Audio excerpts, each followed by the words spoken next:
All right, welcome to the second session of this year's conference, the 11 a.m. production of Imprisonment and Persecution in Imperial Russia and the Soviet Union, Part 1.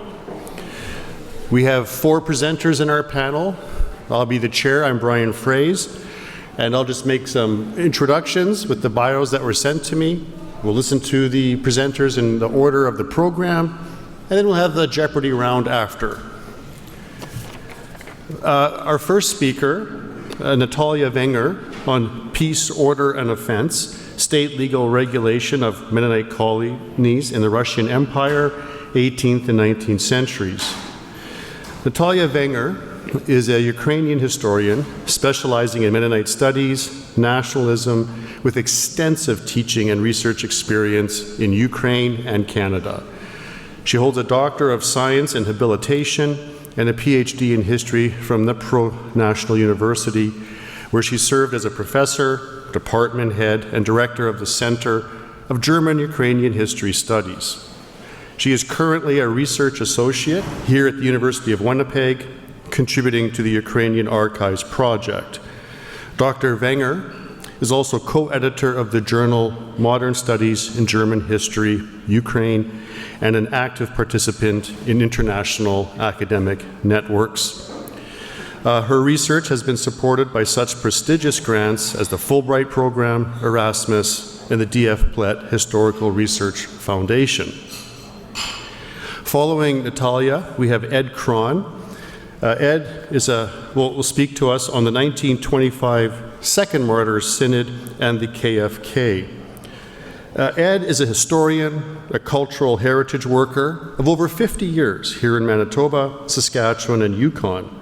And with his first job while a student, being the summer manager of the Mennonite Historical Village in Steinbach, Manitoba, in the 1974 centennial year of the arrival of Mennonites to the province, he became, in 1975, the museum's first year-round employee as the curator and manager working for Manitoba Mennonite Historical Society. He is currently researching the 77 delegates who attended the Second Martyrs Synod in Moscow in 1925, documenting the history of that iconic event in the snows of Moscow, along with writing auxiliary articles related to this important event. Currently, he is the president of the Manitoba Mennonite Historical Society and enjoying the irony of having come full circle in his life. Third, we have Maria Lotsmanova, who will talk to us about special settlements as the lesser-known form of official state persecution during Stalinism, the experience of my ancestors. Maria has worked at the Gulag History Museum in Moscow until 2022, where she headed the Documentation Center and with staff members would consult with visitors on how to find information in the archives about individuals who were persecuted and convicted during the mass repressions in the USSR. Her own research focuses on the family history of her repressed Mennonite ancestors and became part of an animated documentary, I Have Nothing to Add, which was screened at the 2023 conference, and some of you may have taken that in. Maria is currently an independent researcher based in Berlin, Germany. And rounding out the panel, Aileen Friesen. Excuse me. Aileen Friesen is an assistant professor in the Department of History at the University of Winnipeg and the executive director of the Plett Foundation and co-director of the Center for Transnational Mennonite Studies. She is also editor of Preservings, the annual publication of the foundation, and her research interests include the history of Mennonites, especially the experiences in the Russian Empire and Soviet Union, and then related modern European and the history of migration in the 19th and 20th century. And she'll round out the morning with a gendered analysis of NKVD arrest files. So thank you for your attention. Sit back and enjoy.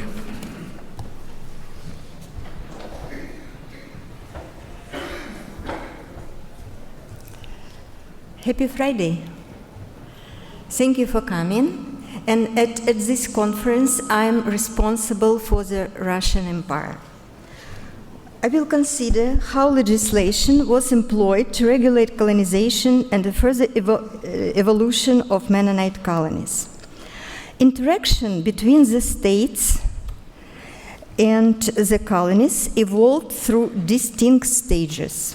I suggest they are as follows. Colonization state from the beginning of Catherine II and manifestation until 1864. It was characterized by an state-based approach to foreign colonies.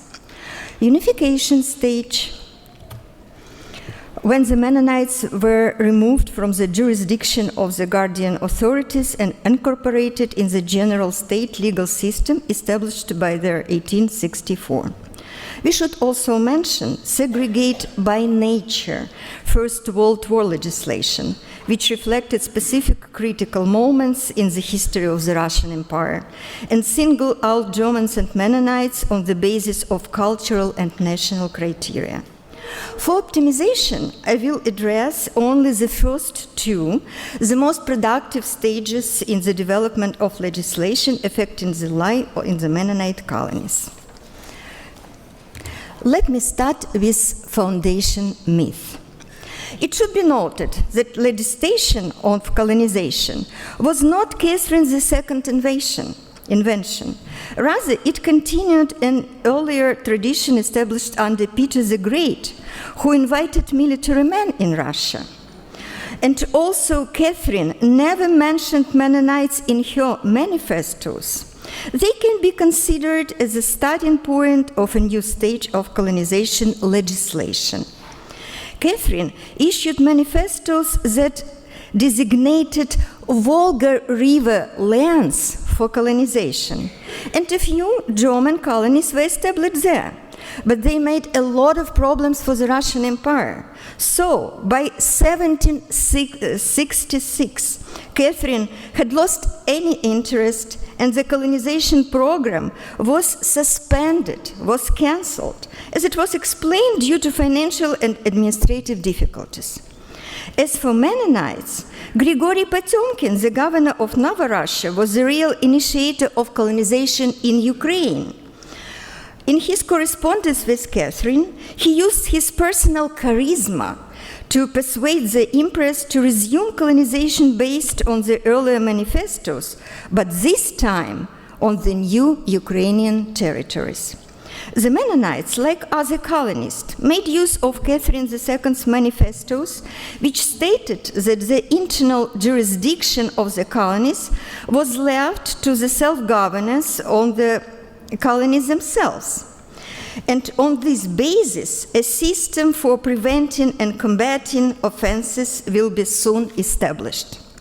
Also, Catherine II did not grant the Mennonites any privileges. She signed only petitionary articles, and privileges were issued by her unloved son, Paul I. What is especially significant, that Paul I issued several other important regulatory acts called instructions, which laid out detailed regulation of all aspects of life in colonies. And also Alexander I ascended the throne as a result of his father's murder and a coup. He, to some extent, continued Paul's policy by enacting laws that managed the conditions of the Mennonite settlements. What was in the instruction? The document emphasized the supremacy of church laws over secular ones. Spiritual offenses were to appeal to the elders. Local leaders were responsible for resolving minor conflicts. They could fine members of the community and to subject them to corrective work. Ordinary Mennonites could complain about their leaders. Serious offenses such as violence, robbery, beating had to be referred to the guardianship office. Colonies were forbidden to harbor fugitive criminals. At last, corporal punishment was introduced. Let's follow how all the instructions worked and were implemented in everyday life. First, we must mention that the Mennonites paid money for maintenance of the police. Second, Paul I devoted considerable attention to the inspection of the colonies. One of the first defendants was a famous deputy, Jacob Hopner. He and his brother were brought to trial on charge of abuse connected with the use of timber allocated to the Mennonite colonies. During the reign of Alexander I, Hopner was pardoned and released. Cases involving the inheritance issue from abroad were handled through the guardianship committee and the relevant ministers. An example is the inheritance case of Karl and Wilhelm Izow, whose uncle had been died in Prussia. Two Prussian lawyers were involved, as well as the Ministry of Foreign Affairs, Internal Affairs, State Domains. The inheritance amounted about 2,000 rubles, but after all expenses, the heirs could receive only 75%. So it was a cumbersome system. Inside the colonies, the first half of the 19th century, crimes as offenses committed in the colonies were recorded in annual report. So that is the list of options in the report. The ministerial committee was mostly responsible for jurisdiction. Kortitsa minister David Epp tells us in his diary that different kinds of civil infractions were tried in the colonies. There on the screen, perpetrators could be excommunicated from the congregation, but then readmitted quite soon if repentance was evident. For example, Jacob Wiens from Oosterwijk confessed that he had committed sodomy and then an adultery with a Lutheran woman. He was excommunicated on September 14, but accepted in 7 days. These cases of incest, rape, also took place in Mennonite colonies. Especially loud was the case of the explosion of a newborn child by its young mother from Schönberg, and the case of infant fathered by a Russian man whose Mennonite mother joined the Orthodox Church. Many entries are about drunkenness, which became an issue of growing concern. This often led to fight, and even adolescents sometimes fell into such problems. Corrective labors was used as a form of punishment. 3 young men were assigned to compulsory work for having offended minister from Anlage. 6 young members were caught stealing watermelon from Russian field. As David Epp recorded, they were ordered to pay 20 rubles compensation, 6 days of community work, and they were locked in a barn. Murder was almost non-existent, and only one case appears in a diary. It concerns the legitimate birth of a baby girl who was found dead in a manure pile. Conflicts between the Mennonites and the residents of neighboring Slavic villages were usually resolved easily by secular authorities. However, one of the most notorious crimes was a murder. In 1825, 5 Mennonite merchants who had attended a fair in the village of Romny were robbed and murdered on their way back. The profits was never got by their wool producers. Jews and Orthodox Christians were among the suspects. By the 19th century, by the middle of 19th century, a substantial body of laws had been accumulated within colonization legislation. In 1857, a compilation of laws was issued under the title Statute of Foreign Colonies in Empire. It was the latest and the most complete codification of its kind. After 1871, the colony status was abolished, and the need for this statute didn't longer exist. But before this happened, another crucial step was taken by the Russian government as a part of the modernization efforts. In 1864, the Russian Empire carried out the notorious judicial reform, which changed the legal practice in the territory of Mennonite colonies. As an example, we can consider the activity of the Chortitsa Volast Court. The local Volast Court was the main judicial body responsible for considering various claims and complaints. Taking into account that both the judges and the offenders bore Mennonites' names, it can be assumed that it retained a little bit ethnic character, even though the Russian laws were implied. These offenses, which are on the screen, were committed not only by Mennonites, but also by their neighbors, Russian Jews, Ukrainians. A typical features of everyday life in the Mennonite colonies of this period were numerous hooligan fights between local residents and the workers employed at Mennonite enterprises. According to case papers, German workers could be the initiators of the conflicts.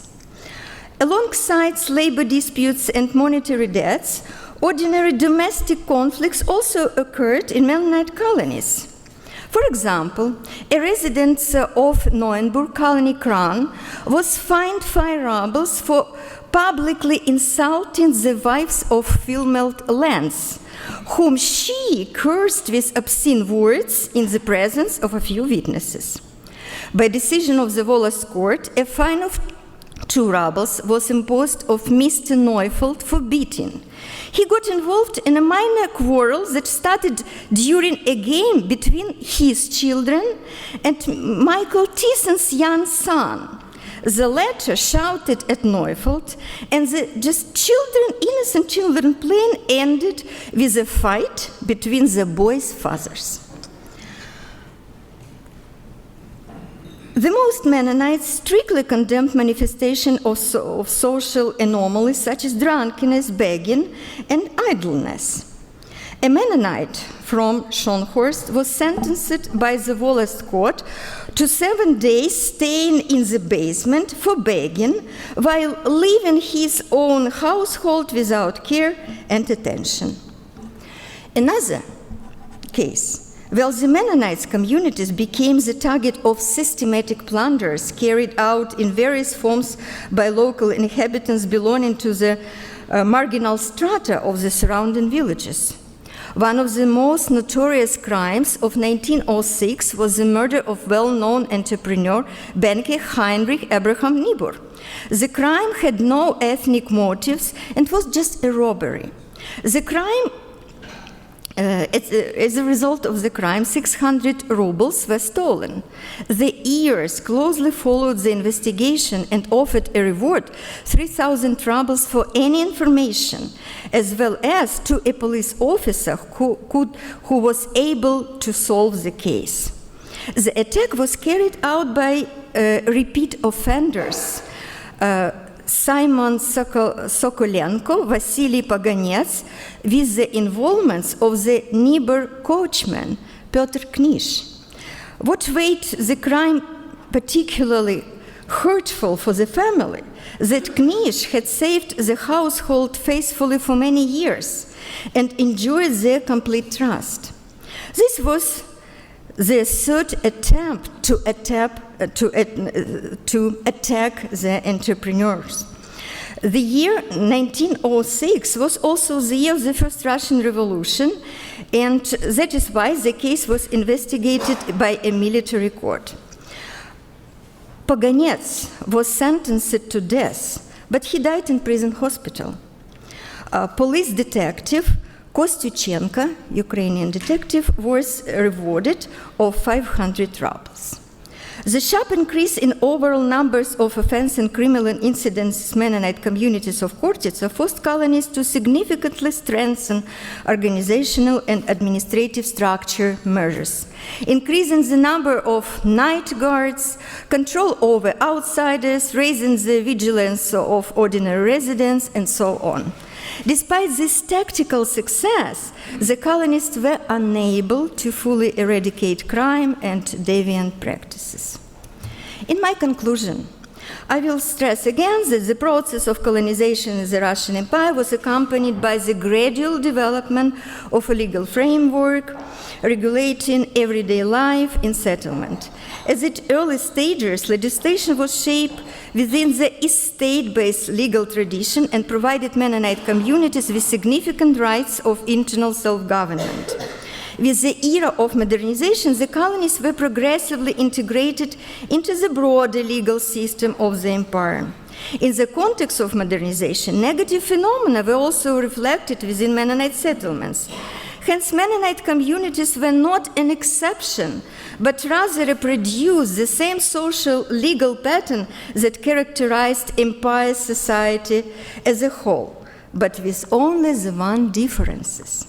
Within Mennonite society, they were regarded as violation of the old tradition, Mennonite code of behavior, and the rules of the golden age of Mennonite history, which were idolized and never existed in history. Thank you.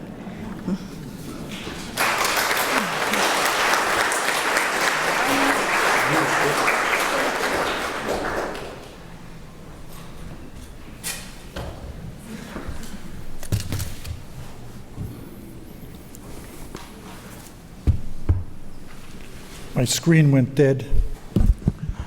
No signals. Okay, it's on. Thanks.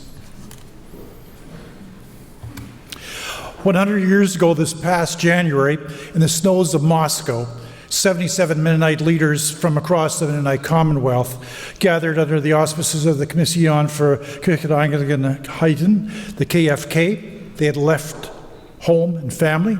Jacob Lowen even missed his Silver Jubilee anniversary to attend.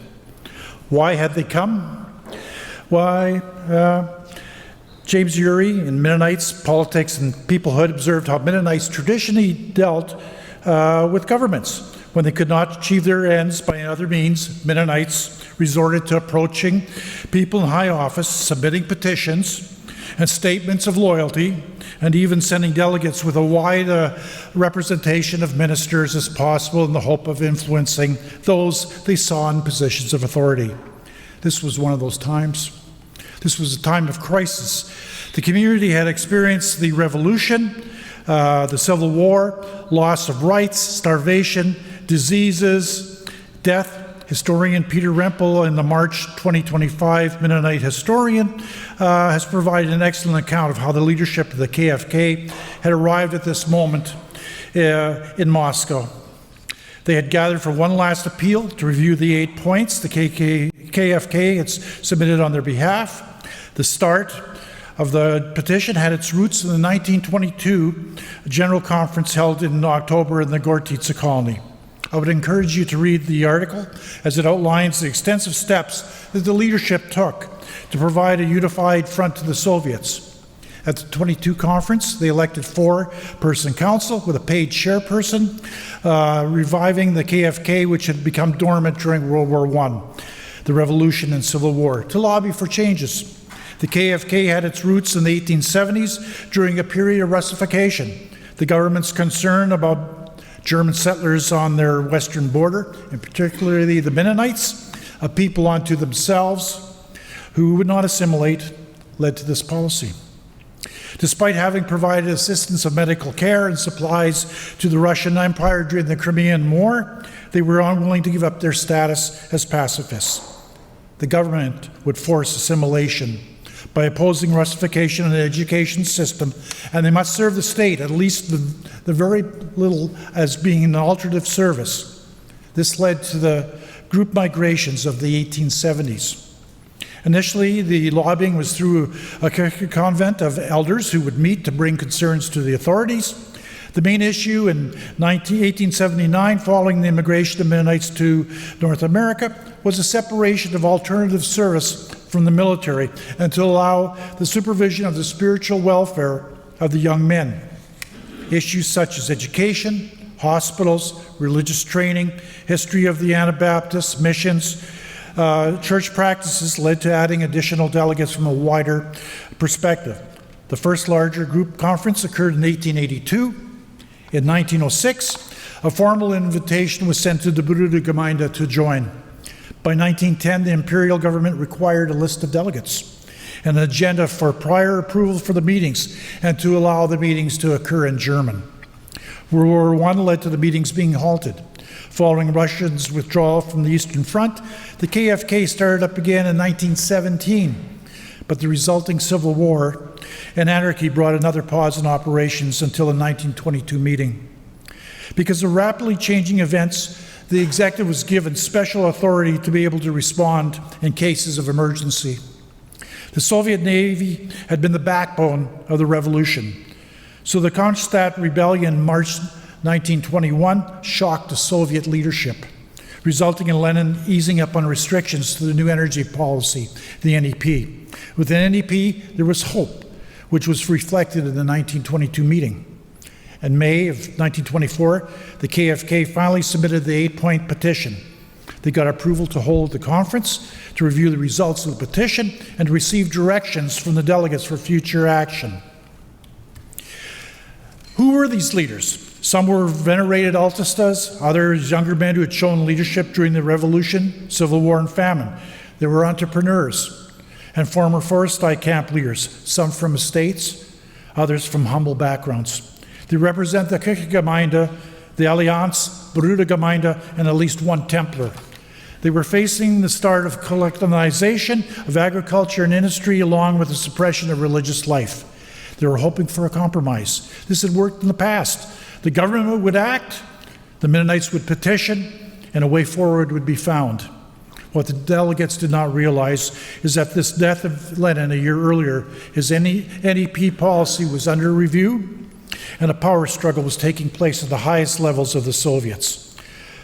By 1927, Stalin would consolidate power, and his new policy of revolution from above, with nationalization of production, abolition of market economy, collectivization of agricultural lands, the domination of the party, and Stalin's assertion of absolute power.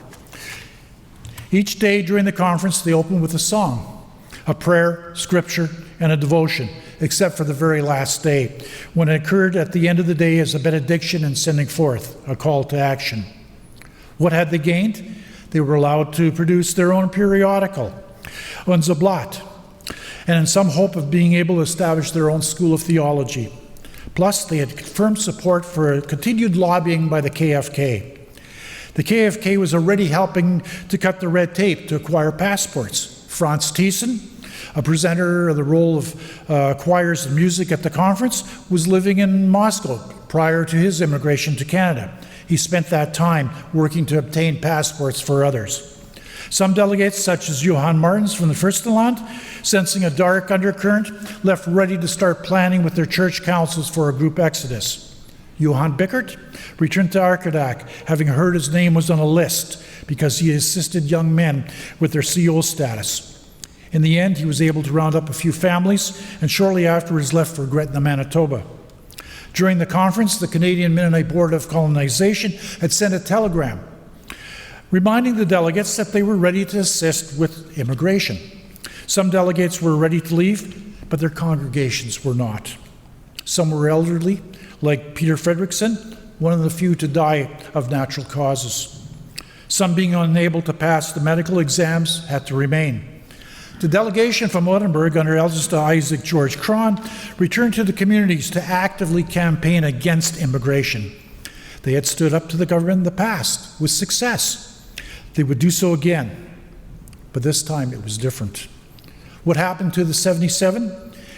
In that iconic group photo in Moscow, we know that 23 individuals were able to leave, of which 18 eventually got to Canada, but 54 remained.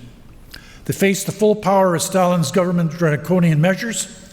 Article 58 of the Criminal Code entered into force on January 1st, 1927. Aimed at the eradication of the enemies of the state, it was directed at the counter-revolutionaries. The reign of terror began with a direct attack on landholders, industrialists, and those associated with the old regime, engineers, teachers, academics, kulaks, and clergy. were identified by class as enemies of the state. The history of suppression and that of the gulags is found in the record keeping of the bureaucrats. But the secret documents that are found now preserved in archives had a different function. In order to run the camps, the administration of the gulags needed to keep certain kinds of records. Moscow needed to know what was happening in the provinces. The provinces had to receive instruction from the central administration. Statistics had to be kept. This is from Ann Applebaum's Gulag A History from 2004.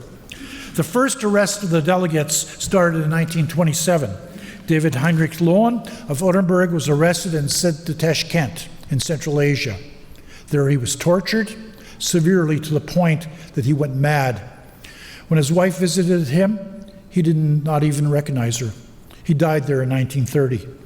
The rest of the Orenburg delegation were arrested en masse in 1930 and sent to the Soloviki camp in the White Sea. Altus the Krahn, who campaigned so strongly against leaving, only his eldest brother Jacob and family immigrated to Canada in 1926. And from his own large family, only his oldest daughter, Agatha, left with her husband.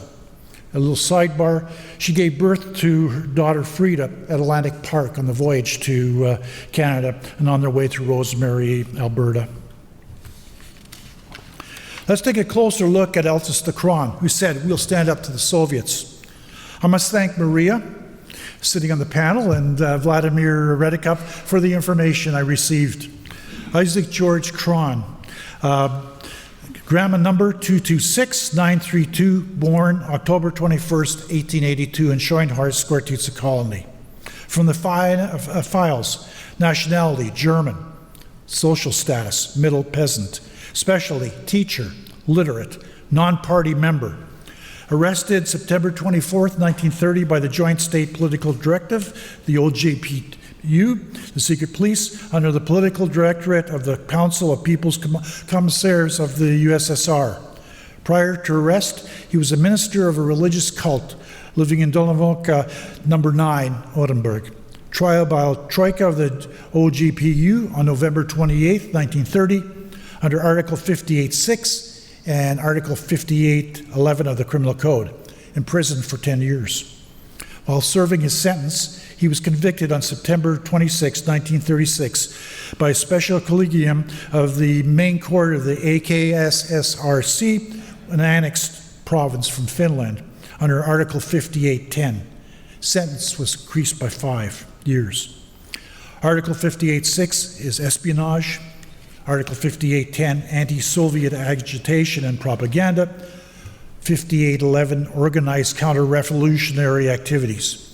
His death date is unclear. One indication it was July 29th, 1941, but often the second trial is a euphemism for an execution. 2 Moses 20, verse 5, sins of the fathers. Peter Isaac Krahn, eldest son, 1910-1938, was driven from the village and froze to death. Isaac Krahn, 1915-1937, another son, tractor operator, collective farm, Comintern, convicted September 9th, 1937 by the Troika in Orenburg City, was shot. Heinrich Isaac Krahn, 1917-1941, convicted in Orenburg under Article 58.8, terrorism. Sentenced for 10 years, was shot, 1941. It was said of Isaac Krahn he was a man of conviction. Others have suggested stubbornness. Choices were made from the Second Martyrs Synod, some personal, but they often impacted family, community, or the whole colony. Isaac's choice condemned many beyond his own family. It was Peter P. Dick, 1874-1957, a minister who did not attend the 1925 Synod, as he was on the outside following a leadership schism left with less than 300 individuals from Orenburg in 1926 for Canada. If you were a minister and wanted to leave, there were challenges. When immigration from Friesen occurred in September 1926, the minister's passports were initially withheld, delaying the departure of the group. Fees for the passports were raised. At the beginning of 1927, The KFK presence in Moscow was no more. While Unser Blatt continued printing until it was closed down in 1928, its publication served the Soviets, as a subscription list provided the state with names and locations of the leaders who had subscribed. Those who stayed faced the iron room of Stalin, who through various purges broke down the Mennonite resistance to his regime. By use of informants, intimidation, and forced resettlement, the Mennonite leadership was decimated. The story would have been lost in time, but for individuals like A.A. Taves, who in his 2-volume Mennonite Martyrs publication kept it alive. He was the one who named the conference the Second Martyr Synod. These are two of his books. This was echoed by those 18 survivors like Gerhard Lorenz, who made to Canada, who through their own telling the story kept it alive. Some of the delegates have gravestones carved of granite in well-trimmed cemeteries in Canada. Others are buried in unmarked graves in Russia. Their stories yet to be discovered and told. May their memory be a blessing.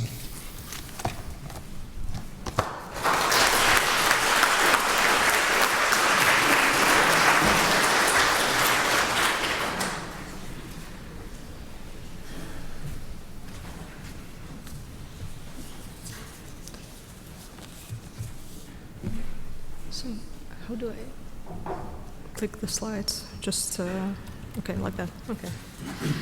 Hi everyone. I'm really happy to be back, as it was already said that I've been here 2 years ago, and some of you might have seen the documentary about my great-grandfather.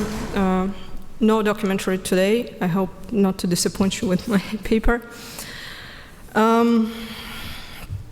Yeah, so while conducting my family research, I realized that my ancestors, the Janssen family, unfortunately witnessed the special settlement system from its establishment in the early 30s until its end in the mid-50s.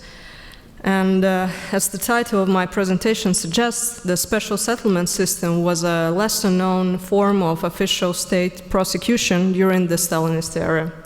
At least that's what common knowledge suggests. And while working at the Glock History Museum, I often encountered this misconception with visitors. Lynn Viola, a renowned Soviet Union scholar and professor at the University of Toronto, appropriately titled her monograph "The Unknown Gulag: The Lost World of Stalin's Special Settlements." And to be honest, I barely understood the term before getting the job at the museum, I myself. And as I went through the family history, I realized that I needed context to comprehend what life was really like for my ancestors in those circumstances. Viola's monograph helped me a lot.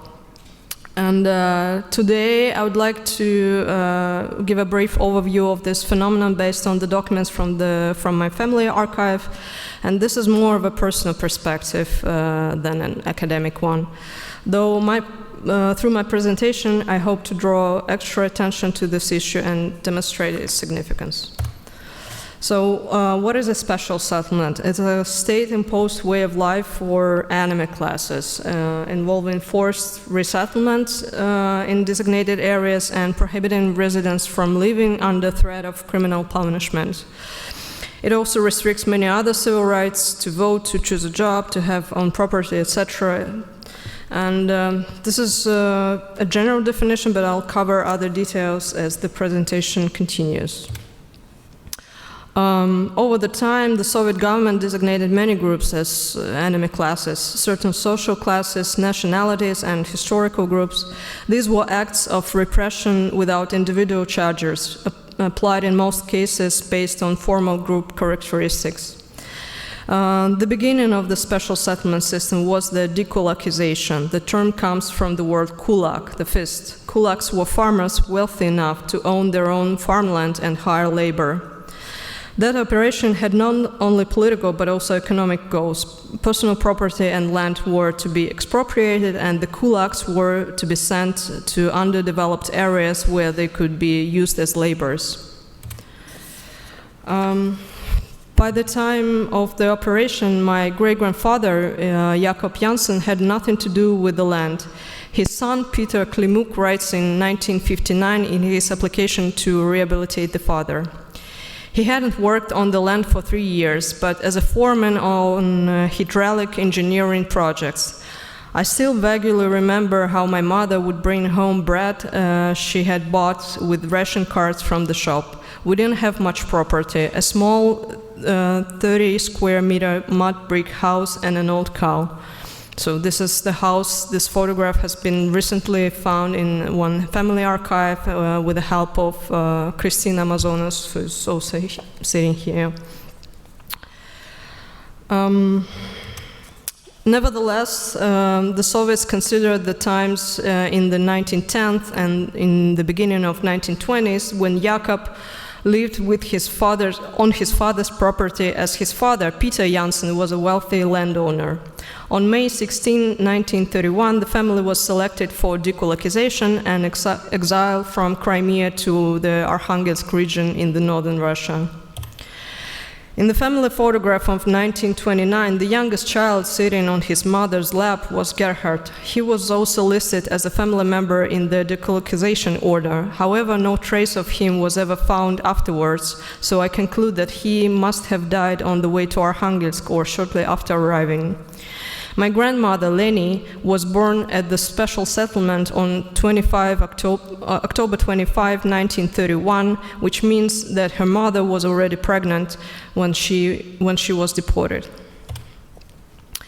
As Viola states many times in her monographs, the special settlement system was created chaotically with no preparation made for the people arriving in the designated areas. People were brought to the places that no one would choose to live in and forced to work as cheap labor. They were to build the houses from scratch. The following is an excerpt from the interrogation protocol of Jakob Jansen from the 1933 investigation case. I was sent to the Lomovoye settlement to work in the forest. I worked as a construction foreman on buildings in Crimea and am not suited to physical labor.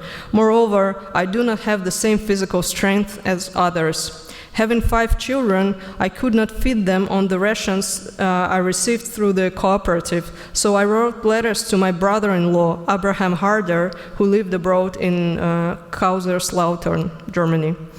He asked me to describe our life and work in the forest. I wrote him that the work was too hard for us, as we were not used to the climate, and forest work seemed very difficult. In the first 2 months, we were not given any days off to build houses. The foremen were already accustomed to such hard work, but determined too much of us. They were young and good health and ate enough bread. Since my brother-in-law asked me if many people were dying, I replied in my letters that many people were dying from the climate and malnutrition, that the conditions were very difficult for us in terms of food, especially vegetables, particularly cabbage and tomatoes. As you can see, special settlers were permitted to maintain correspondence. Jakob Jansen was one of the first to request help from the community abroad. His family would not survive otherwise. The working conditions were too harsh to meet the standard that allows special settlers to receive bread rations. Quote, "As for the norm for transporting wood, no one would meet it completely. Even with the best horse, you can only transport so much. I always left first and arrived last in the evening. It is clear from the list of bread rations for the workday that I transported no less than anyone else, as I was given 400 grams of bread, while some were given 300. The labor inspector said, anyone who damages a horse, injures it, or overworks it, will get 10 years of prison, after which every cart driver is afraid to load too much." However, the correspondence soon became the subject of interrogation, and some letters were intercepted. Jakob was sent to a labor camp for 5 years for criticizing the Soviet government in his letters abroad. This is what my great-grandmother Katerina wrote to her parents in Crimea after her husband was arrested. The letter was intercepted and never reached its intended recipient. That's why I found it in the archive. It also reflects the almighty role of the commandant at the special settlement. Jakob left us on the January 17th, and we do not know where he is. I am so afraid because we are in their power. If I could write to you freely from my heart, it would be much easier, but we are surrounded. Not a single word, not a single note without the commandant. Although special settlements might have looked like normal villages, people lived in families, children went to school, adults worked. People were basically trapped there, located in remote areas. They had no documents or right to live and were sometimes on the verge of death. Here is another abstract from my grandmother's letter. This week we almost froze to death. Today it is a little easier, 27 degrees Celsius below zero, but it was minus 40, so cold that our feet froze in our boots. Our feet only get warm when we move the table closer to the stove and put our feet on the bench. We freeze in bed. Little Lena is in bed with me because she freezes in her crib. Will she survive this cold spell? She has lost a lot of weight. I really cannot imagine how Katharina managed to survive in those years without the help of her husband, who was arrested, and with 5 underage children to look after. Jakob Jansen spent 3.5 years in labor camp in Siberia, after which he returned to his family in another special settlement nearby. Special settlements usually existed for just a few years while particular task was being completed. Here is a quote from another application for the rehabilitation of Jakob Jansen, written by Peter Klimuk, his son. During this time, our family was relocated with all the residents of the village of Kaska to the village of Malinovka in the Plisetsk district in the Arkhangelsk region. 3 years later, in 1936, my father returned home. At that time, he worked as a construction foreman, then as a cashier, then as a watchman at the Northern Timber Industry Enterprise. The local commandant's office took care of this change of places of work. In 1937, all Germans between the age of 18 and 45 and some Ukrainians in our village and the surrounding area were arrested in various times. In March 1938, our father was apparently one of the last to be arrested. The family hasn't seen Jacob since then. He was sentenced to death and shot on November 15, 1938. The family didn't have any confirmation of his death until 1959. The Jansens remained in the Arkhangelsk region until the introduction of the NKVD labor columns in 1942. These were militarized labor formations created from specific population groups. All male Germans between the age of 16 and 50 and all female Germans between the age of 16 and 45 who didn't have children under 3 were considered for labor duty. Most of them worked at the NKVD objects, which were basically the same conditions as in Gulag labor camps. This period of the family's life is one of the last well documented. However, I know that 3 of 5 children were mobilized. The 2 daughters, Frida and Anna, was sent to the Orenburg region, while the eldest son, Abraham, was sent to Kotlas, Arkhangelsk region. The second son, Peter, was sentenced to a labor camp for 4 years. My grandmother, Leni, stayed with her mother, as she was only 11 years old at that time. It is also known that some family members were transferred to the Samara region next to Orenburg for a short period of time, and then the family reunited in 1948 in their new settlement in Barovsk in the Perm region. Of course, all the transfers had to be authorized. Here are some documents proving this. Although the Second World War was over, special settlers were not allowed to return home. Many of them, including the Jansen family, was sentenced to so-called eternal exile. In 1948, 1949, the bureaucracy finally aligned with the executed repressions and created personal files for special settlers. Here is the document from my grandmother's personal file in which she acknowledges her awareness of the perpetual assignment for the special settlements. I did get copies of the personal files for the whole family, not all of the pages, just some. They help to restore the biographies to some extent, but also provide some new perspectives. For example, all the family members write in their biographies that they moved to Arkhangelsk region, not that they were forced to move. And here's, for example, is a registration sheet from the commandant office for 1954, where my grandmother had to report every month. The special settlement system was eliminated in the mid-1950s, soon after Stalin's death. Although people were formally free from the semi-slave system, its consequences for them were, of course, irreversible. They took their health, homes, jobs, freedom, dignity, and sometimes their lives. The Germans were also among the deported nations who could not return to their home regions. They had to find new places to settle. According to the law of the Russian Federation on the rehabilitation of victims of political repression, dated October 18, 1991, those who were dekulakized, resettled, or deported during the Soviet regime were confirmed to be victims of political repression. According to organization Memorial International, this number is no less than 6 million people. However, the majority were not automatically rehabilitated by the state. They or their descendants have to initiate the process manually. Those Janssen family members who were alive by 1991 got their rehabilitations as the children of the repressed person, Jakob Janssen.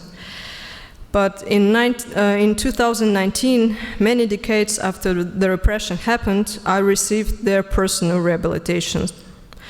This process took almost a year of intense bureaucratic work. Thank you so much.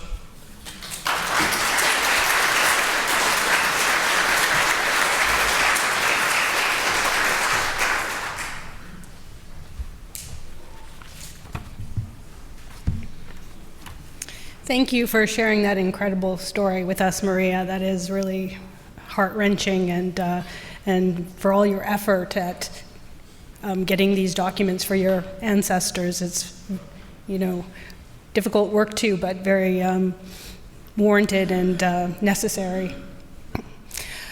So in 2018, I guess, when I started at the University of Winnipeg, we had already launched a project looking at what we called KGB files in Ukraine under Roy Lowen.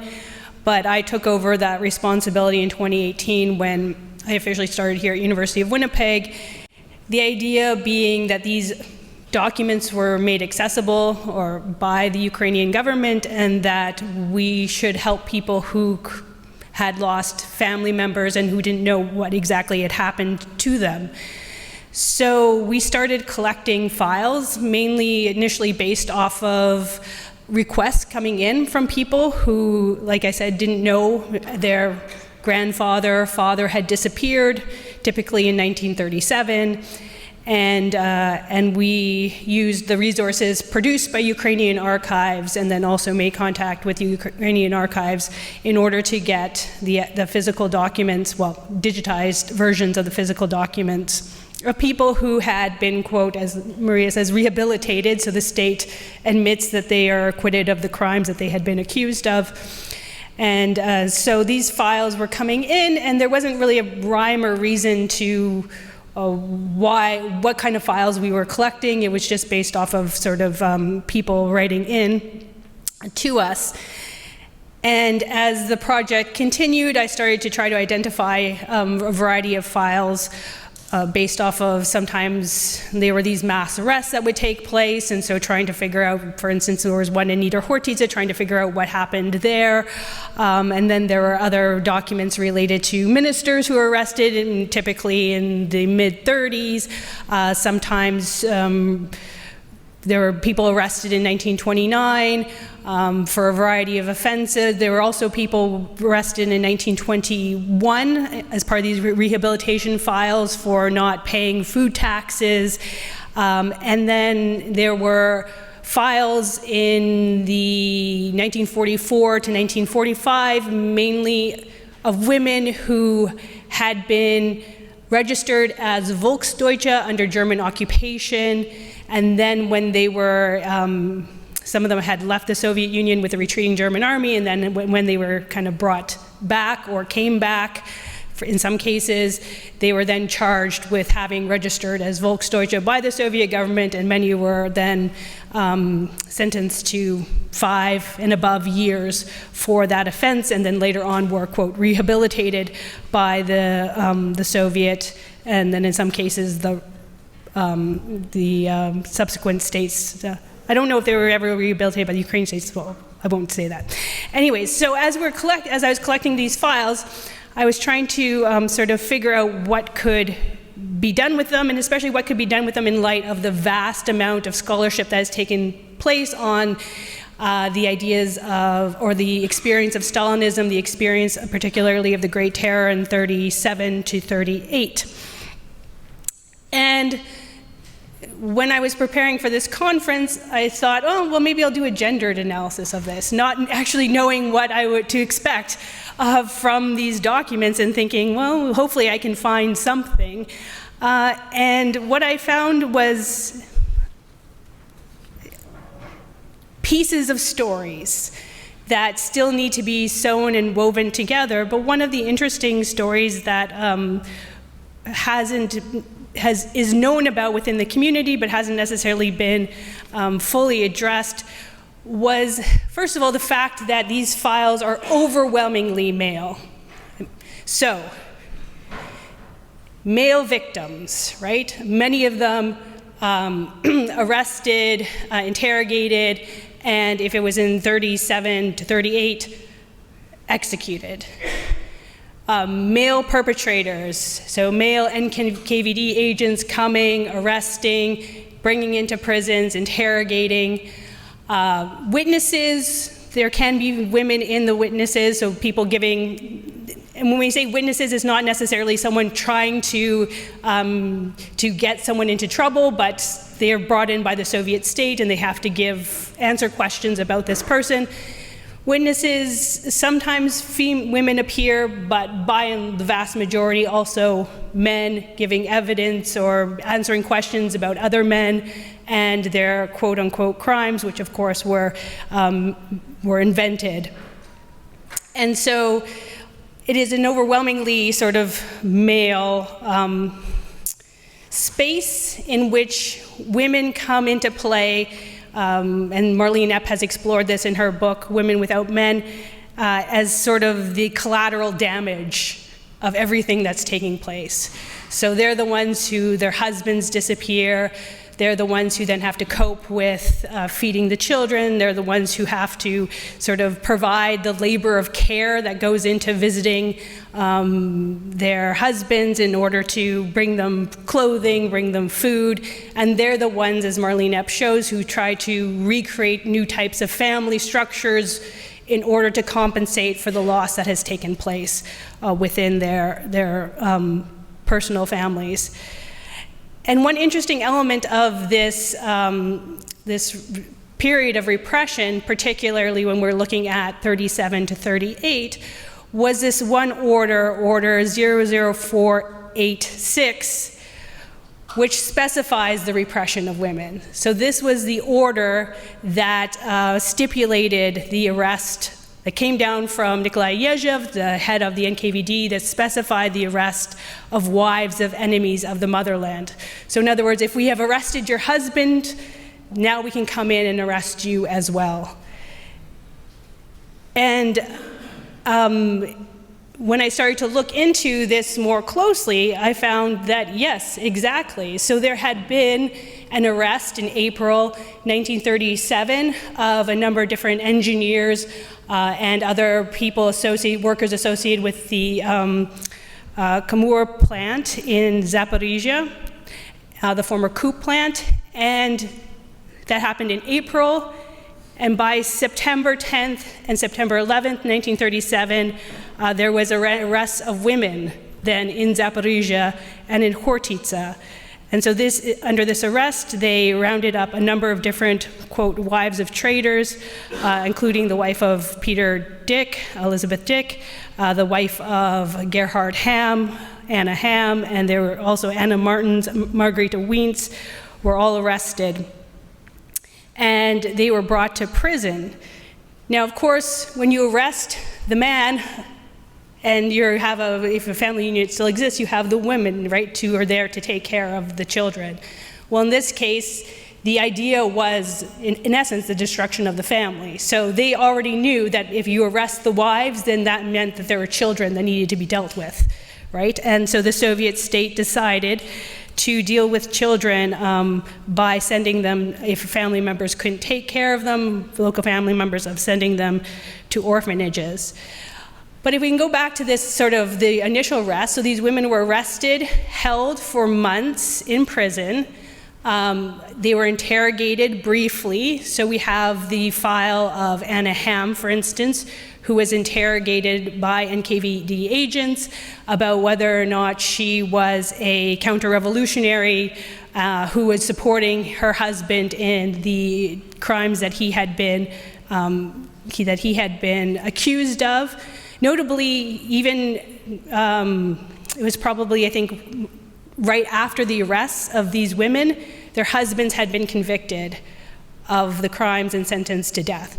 And so in this case, then they actually didn't need any more evidence, right? The evidence was that their husbands had been convicted, and hence they didn't need more evidence from these women. They still interrogated them, but to probably a lesser degree than they would in other cases.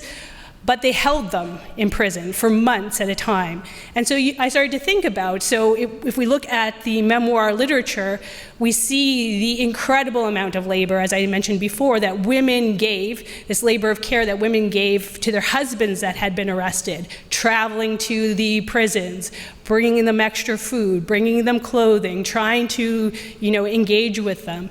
And then you have these women being arrested, so there isn't that sort of network, right, anymore of care that had previously been in place for their husbands. And that's one thing that I think we could explore more in scholarship is, and it's difficult to get at, but then were other networks created unofficially among Mennonites in order to offer that care? And this goes a bit to what Ed was talking about. We have sort of these official ways in which Mennonites provide mutual aid, and so institutionalized ways in which Mennonites had traditionally taken care of each other. Now, the Soviet state broke those institutionalized ties, but the unofficial ones still existed, and those ones were primarily embedded in sort of this women's work and women's labor. Interestingly, this not only happened in Zaporizhia, but also in Molochna. There was in November 19th, 1937. So they're obviously arresting people in groups, right? So they're targeting very specific people in groups. So they arrested the women in Hortis and Zaporizhia on 2 days, September 10th and September 11th.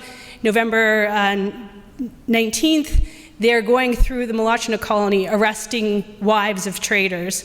And so they arrest Margareta Bartel. She was in Kleefeld. Maria Sawatsky, who also, interestingly enough, was a member of the All-Union Leninist Young Communist League. She was arrested, I don't have where she was arrested, but she was arrested in the Molochna colony. In Gnadintal, there was another woman who was arrested at the same time.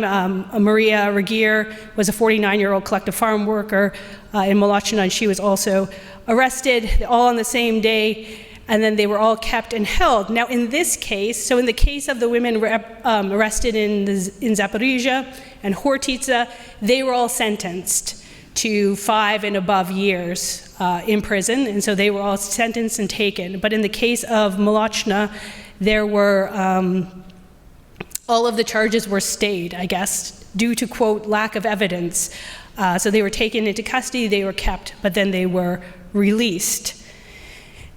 We do have in the memoir literature some kind of portraits of these situations in which the wives were arrested. Interestingly enough, Anna Suderman talks about the terror that ensued in Hortitsa after the women started to be arrested as well. So on the one hand, everyone was already on edge that the men were being taken, but then suddenly women were being taken, and now it seemed like nothing was set, right?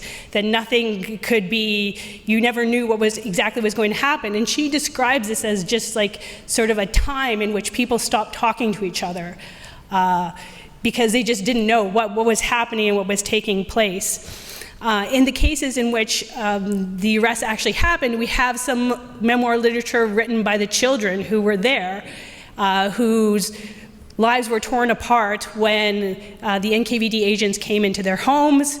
First of all, went through all of their things, and then took their mothers and took them. And one daughter, Greta Ham, describes how she had a, quote, real tantrum when they tried to take her away from her mother.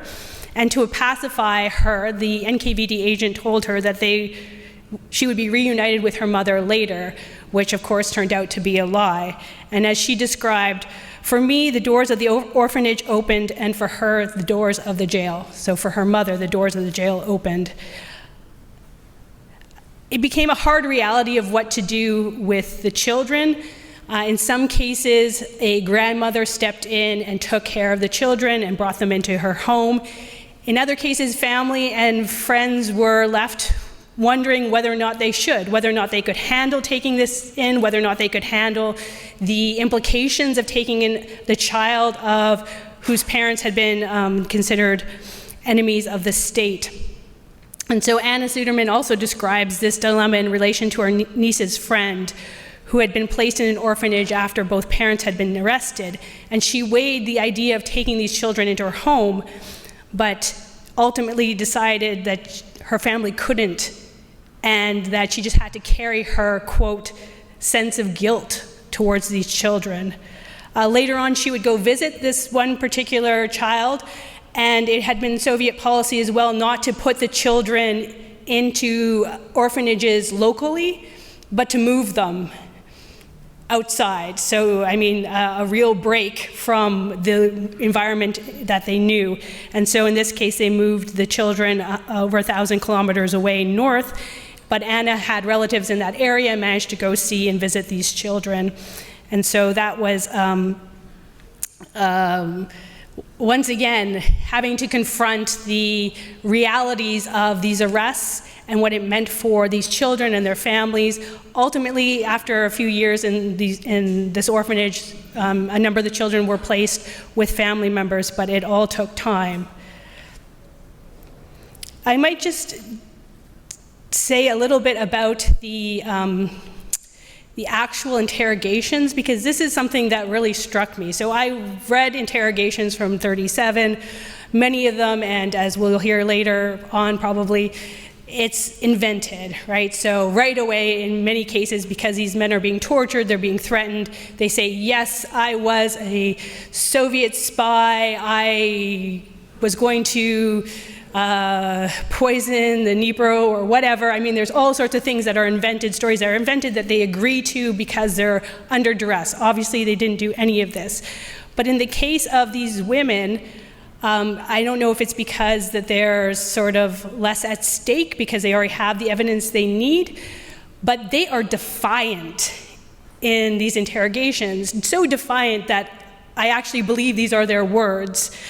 So Anna, for instance, Anna Ham continually maintained her absolute innocence, that she did not conduct any counter-revolutionary activities, that she had nothing to do with anything, and that they were completely mistaken in what they were accusing her of. And there are other files that have that same tone of just absolutely not, I did not do any of these things, and that they were, answers were written down as what they had stated during this period of time. I'm probably out of time, right? Yeah, so I will just say that the case of the Volksdeutsche women is quite different, and if you have any questions about that. But just to conclude, sort of bringing in these other stories, I think help to flesh out the realities that yes, 95% of the arrests were of men, but there was this section of women, and if we can dive into their stories, we can find different ways in which the Soviet system operated. Thank you.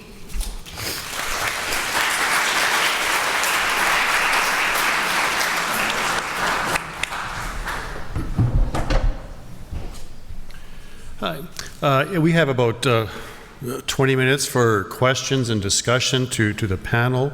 A marvelous set of 4 papers, and we could have had the 90 minutes for any one of them. And Aileen, I just want to say, just on a personal note, I've been reading Lyndall Roper's book on the witch craze, going back to the early modern period, and her work with women confessions and defiant statements under in that context. So confessions, and this is fascinating material. But are there questions, comments, concerns? And when speaking, I've been asked to make sure you just state your name so the panel knows who they're talking to. And the panel, please lean into the mic. Lean into the mic. All right, the floor is wide open. I'm going to start us off with a question from the live stream. This comes from Gus Nika. Question to Maria. A family history gives a unique and more humane perspective.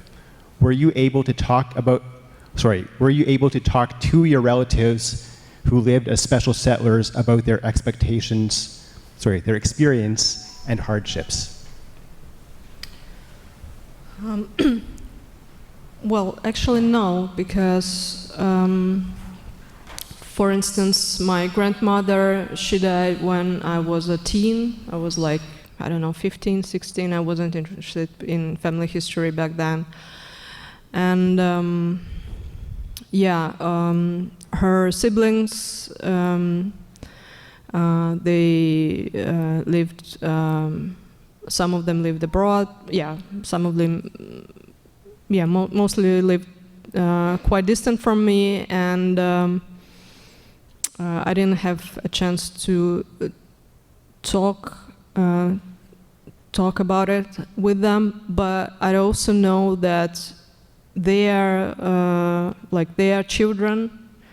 When they tried to do so, it was real trauma, and they wouldn't speak about it. It would just get them really stressed. I mean, stressed is not the right word, but it's just like they didn't want to come back to that past. So basically, it was all a hidden trauma, family trauma.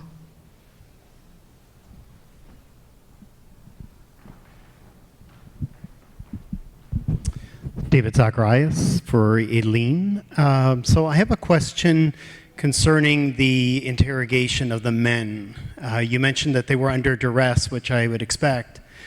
But was there a sense in your research that they would just agree with the terms or the accusations in hopes that there would be a lesser sentence, or did your research experience that when there was pushback that the consequences, perhaps even to the family, would be that much greater?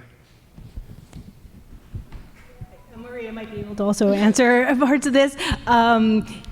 So, I mean, yes, they used all forms of coercion, including threats to the family. In one statement, this Maria Hoffman, who was the wife of the doctor in Hortica, she learned that she had been used as a pawn in the interrogation of her husband, in which he was threatened that they've already arrested her and their daughter, and hence you better agree to this.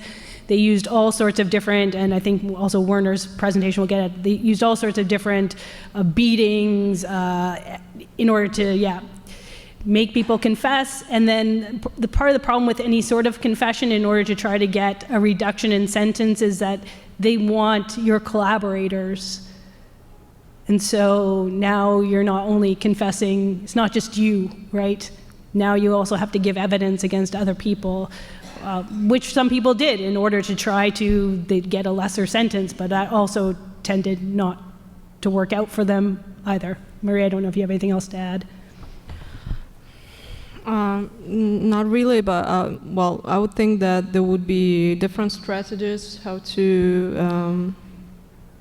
Why would they do that, or would they actually do that? I mean, it's really hard to say with these interrogation protocols from the Great Terror, because it was a real like killing machine, really.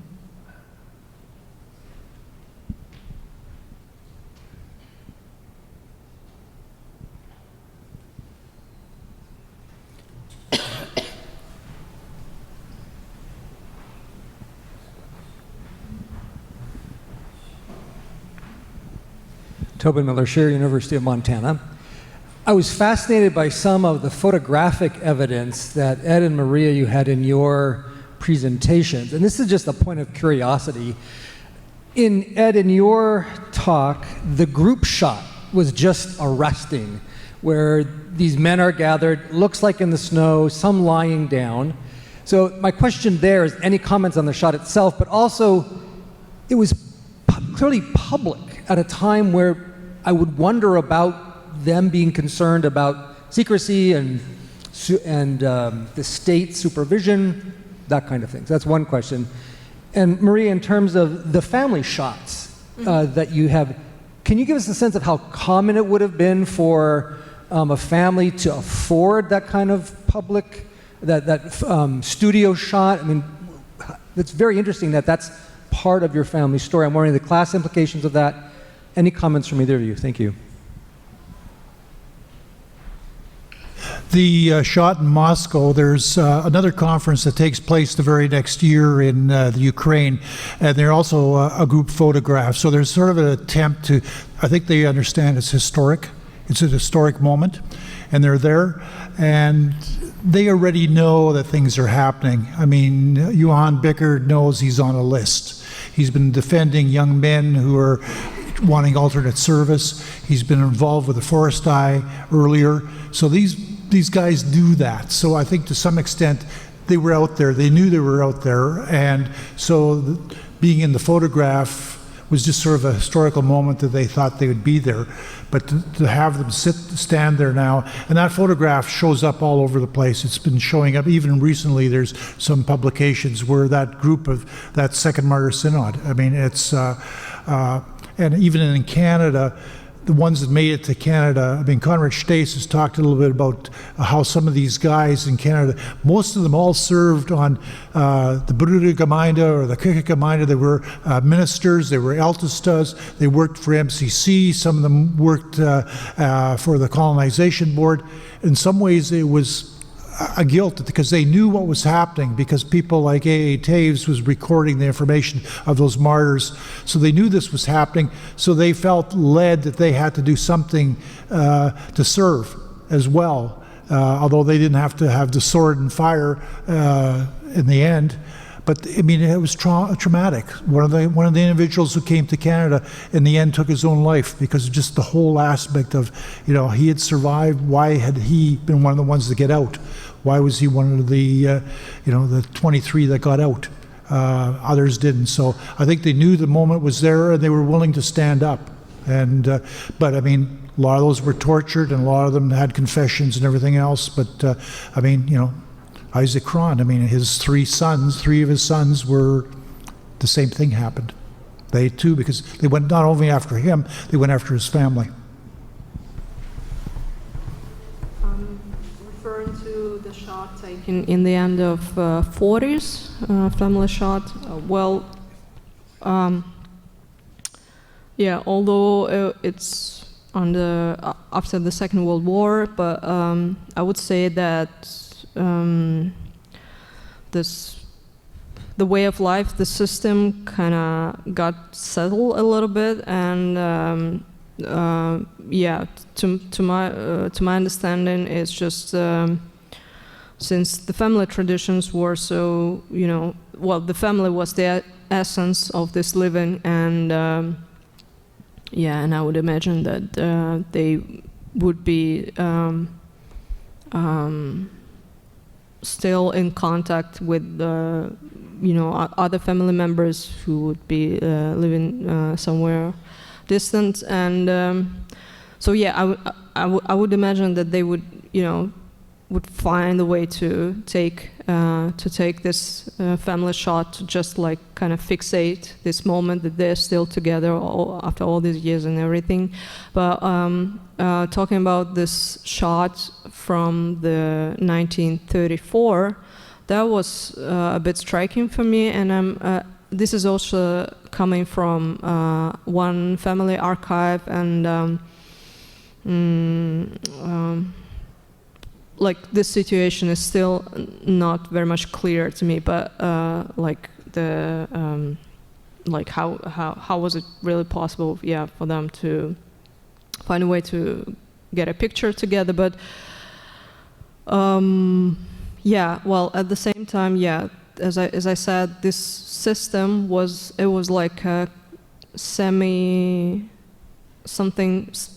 in the middle system where it's supposed to look like a normal life. Well, yeah, like poor villages and poor families and everything, but still it's not like a real camp or whatever. So so yeah, I guess that's why they had some of the opportunities of the real life, like normal life. Yeah, but this is more, these pictures still to be investigated, so to say. Hi, Peter Rempel again. There's been mention a few times of how victims processed their experience and the loved ones processed their experience. I want to add an incident that was told to me by my uncle, who came out of the Soviet Union after World War I. During the German occupation, the Germans tried to put collaborators of the Soviets on trial. And so in this one situation, they were on trial, and the women who were the left behind spouses were asked, is this the man who collaborated or whatever, betrayed your husband? And they refused to stand up to say anything. They were asked, you just have to nod your head and we will deal with them. And the women, these widows who had suffered, refrained from any such motion because they thought, why should we bring on suffering to other women by condemning those who condemned our husbands? So for me, that's an inspiring story of how you process. And you may have other stories about how victims and others have processed their experiences. Thank you.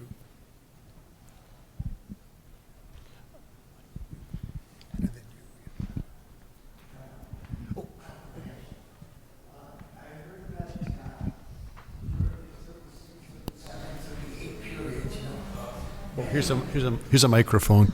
Alfred Hecht. I heard that during the 36, 37, 38 period, many so-called men were told that they were going to Siberia. And the wife said, you can send food, etc. there to support them. But in fact, they never left the local region. They were shot. And my question is, how many of these people were actually shot right on the spot, but told their wives that their husbands were somewhere in Siberia? Any info on that? I don't think we have actual numbers, but a lot. A lot were told that. Most didn't know what happened to their spouse. They weren't given information. In the files, we do have people asking about what happened. So in like 56, you'll see letters appearing in the files saying, and what happened to my father? He was arrested here. What happened to him? Or what happened to my husband? And most times it was shot from that region during that 37, 38 period, and including when people reach out to me to ask what happened. That is my response that's the information I find. I've never been able to tell someone who right now thought that their grandfather or father had lived a life, I haven't been able to tell one person that that was the case. In every single instance, it was, I'm sorry, he was shot in 37 or 38. There seems to be certain years, 36, 37, and 38, and again later, about 1941, when the war is taking place with Germany, there seems to be an element at that point as well. A lot of but to know the numbers and to know exactly did that really happen? I mean, you know, did they get shot then? How many days later? But often now, some of them are coming out where the day after their trial. They were taken behind and shot. They didn't go off. And I've heard the stories too of the wives bringing the care package. Can you get it to my husband? Yeah, you know, scrambling to get limited food, their own situation. You know, here's some socks, here's some stuff. You know, and the guards taking it, willingly taking it. Yeah, we'll get it to your husband. You're right and low on here. My sympathies to Nataliya there, who has been trying to tell us that there are also bad Mennonites, and it's not only that Mennonites were victims. So I have a sensational question first to Nataliya, and then just an ordinary question. So were there Mennonite murderers too? Because murder shows up amongst the convictions. So is there any incident of a Mennonite killing anybody in all those court records? That's the sensational question. And then the more mundane question is, so this is a really boring question. Inheritance. Mennonites come to Russia practicing bilateral partible inheritance, where boys and girls inherit equally. And the 1804 Gotische Teilungsverordnung has 100 pages on how inheritance will happen equally, and yet under Russian law, right, it's ultimate geniture. The eldest son inherits the farm. Is my understanding correct on that? And can you enlighten us? Murder 1, inheritance 2. Okay. About inheritance, yes. So it's actually, I must confess, I haven't researched this example. I just didn't came across this situation because sometimes, you know, some cases were divided between different establishments, you know. And if you say sometimes about murder, so in this period of the first half of 19th century, so in this I can consider only about this period of 2 diaries of 2 Abts, the father and the son, Jacob Abts, who was the son, and so they mentioned only one case when probably Mennonite woman was suspected in murder of her newborn child. But also, you know, this kind of offenses were considered as a serious offenses. So they were not under the jurisdiction of the colonies. So we should find something outside different collections. Maybe it can be, you know, court collection, but I know exactly this court collection doesn't exist in Ukraine, and probably it is somewhere in Russia. So it's when I'm presenting my topic, it's not a complete and completely finished research. It's the level of knowledge which we have now about this subject. And that is why I said that, you know, this legislation, you know, topic is very, very important. It takes more attention. So it's my confession, kind of. So I told what I know now. If I come across something new, I'll be happy to add some comments to my research. Thank you. And we can take one more question. I'm Haiti Epp, and I'm just wondering about numbers. Are we talking tens of thousands, hundreds of thousands, millions? Is there like a ballpark number of men that were shot or sent to Siberia or not? And like, we just need to make this clear, this was not a Mennonite situation. It was a situation experienced by many different groups. And so, yeah, in Ukraine, we're in, I think, the hundreds of thousands, not of Mennonites, but of people who were arrested during that period and shot. I think so the numbers are high. And I mean, I can just say, well, there is like this certain number that during the Great Terror, so it's 1937, 1938, 1.5 million people were shot in these 2 years, and okay, I might be confused now.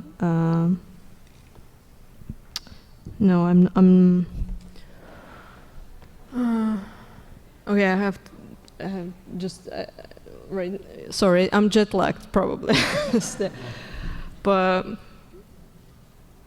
yeah, well, yeah, that's like millions, in other words. That's probably the number. I might be correct. And I also wanted to add to this question of yours about this situation where they were told that the people were sent to Siberia. So I just wanted to add that there was a NKVD order that prescribed to do so, to say to the family that the person was not shot, but he was sent to prison, to the camp for 10 years without right to correspond. So that was like a very common practice. So we can talk about like big numbers here. Yeah, big part. To get a partial hint, if you go to the Grandma Online, tracking down families, often you see there's the mother and the kids, and the husband's gone for a period. So there's large communities. I mean, there's times some of the collectives where there weren't enough men to be operating the collectives because the men are been, sent off or killed. Well, I want to thank our panel of 4 rich papers on Mennonite crime and punishment, real and invented.